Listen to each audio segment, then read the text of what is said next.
Welfare schemes को लेके आम जनता के लिए चलने वाली जन कल्याणकारी स्कीम्स को लेके उनको फ्री की रेवड़ी कह के आज उनका मजाक बनाने का एक नई राजनीति देखने को आ रही है।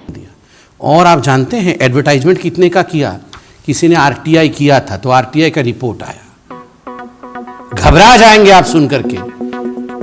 10 लाख रुपए का लोन देके 19 करोड़ 50 लाख रुपए का एडवर्टाइजमेंट कर दिया है।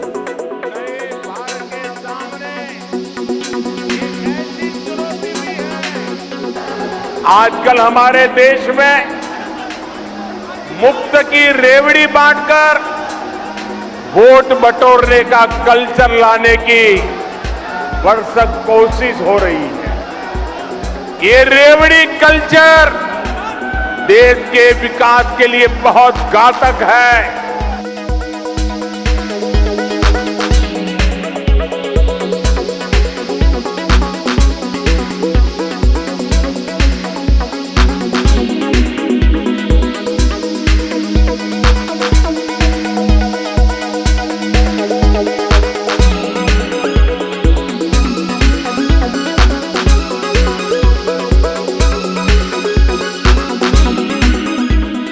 वेलफेयर स्कीम्स को लेके आम जनता के लिए चलने वाली जन कल्याणकारी स्कीम्स को लेके उनको फ्री की रेवड़ी कह के आज उनका मजाक बनाने का एक नई राजनीति देखने को आ रही है। कल देश की वित्त मंत्री, केंद्रीय वित्त मंत्री मैडम निर्मला सीतारमण जी ने इस पर बहुत स्ट्रॉन्ग व्यू पॉइंट रखा अपना कि किस तरह से देश बर्बाद हो सकता है।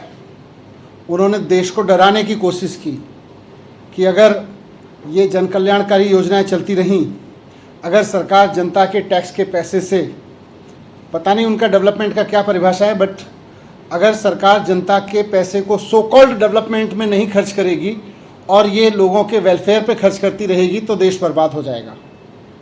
एडवर्टाइजमेंट करने में अरविंद केजरीवाल जी उनसे आगे कोई नहीं जा सकता। कैसे गंभीर सा चेहरा बना करके आप याद करिए, वो निकलते हैं टीवी पे।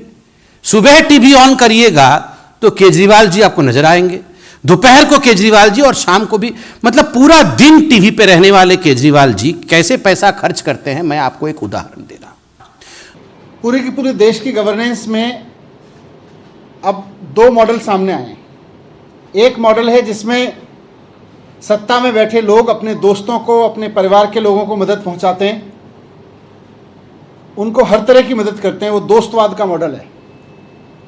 दोस्तवादियों के मॉडल में सत्ता में बैठे हुए लोगों के टैक्स माफ होते हैं, उनके लोन माफ होते हैं, लाखों करोड़ के लोन माफ होते हैं और फिर कहा जाता है डेवलपमेंट है। तो ये मनीष सिसोदिया जी 2015 में एक स्कीम लाए अरविंद केजरीवाल जी कि हम जो है बच्चों को लोन देंगे और बच्चे जो 10वीं और 12वीं में हैं ये लोग लोन लेके बिना गारंटी के, कोई गारंटी नहीं, कुछ नहीं, कोलैटरल नहीं, कुछ भी नहीं, हम दे देंगे। 10 लाख का लोन देंगे एक बच्चे को और ये सब उच्च शिक्षा में जाएंगे। और इस साल 21-22 में 89 ऐसे छात्रों ने इस योजना के अंतर्गत अप्लाई किया कि अरविंद जी हमें लोन दीजिए, आपने कहा था। तो 89 में से अरविंद केजरीवाल जी ने बहुत अध्ययन किया, मनीष सिसोदिया जी ने अध्ययन किया, बहुत अध्ययन करने के बाद 2 लोगों को लोन दिया। मतलब इतने लोगों ने अप्लाई किया, इनको केवल 2 लोग दिखे कि 2 लोग ही दे सकते हैं, काबिल हैं। तो 2 बच्चों को सिलेक्ट किया। कितना दिया होगा पता नहीं, किसी को 5 भी दे सकते, किसी को 6 भी, मैक्सिमम चलिए मान लीजिए 10 लाख दे दिया। मतलब 10 कुल मिलाकर के 20 लाख मैक्सिमम दिया होगा। हो सकता है उससे कम दिया हो क्योंकि लोन की जो व्यवस्था है वो मैक्सिमम 10 लाख की है, तो हो सकता है 10 दे दिया, चलिए 20 लाख रुपए लोन दिया। और आप जानते हैं एडवर्टाइजमेंट कितने का किया? किसी ने आरटीआई किया था तो आरटीआई का रिपोर्ट आया, घबरा जाएंगे आप सुन करके। 10 लाख रुपए का लोन देके 19 करोड़ 50 लाख रुपए का एडवर्टाइजमेंट कर दिया है।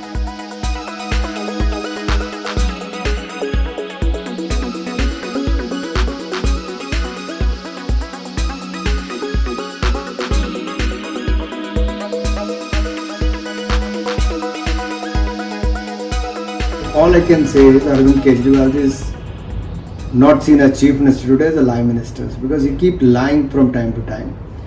If we look at from the time of his entry into politics till now, he's been making false allegation from time to time, throwing mud on others, but there are no facts and figures to sustain that.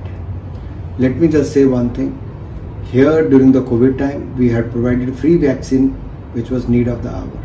Free food grains, not only to few, but 80 crore Indians for over a period of 28 months.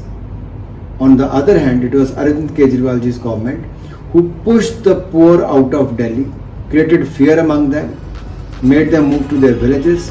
It is Prime Minister Modi who raised the budget